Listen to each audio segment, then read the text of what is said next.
নমস্কার, আমি শিবশক্তি জ্যোতিষ কার্যালয়ের পক্ষ থেকে জ্যোতিষী গোপাল সরকেল আপনাদেরকে একটি টোটকা বলবো।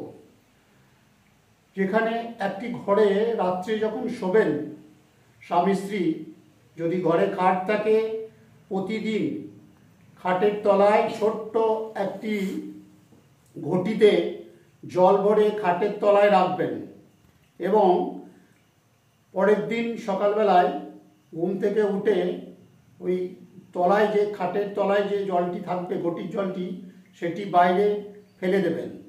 এতে দেখবেন আপনাদের স্বামী স্ত্রীর স্বাস্থ্য ভালো যাবে, শরীর স্বাস্থ্য ভালো থাকবে, রোগ ব্যাধি কম হবে, অর্থনৈতিক উন্নতি হবে এবং ঘরের মধ্যে সবারই সঙ্গে সুসম্পর্ক স্থাপিত হবে।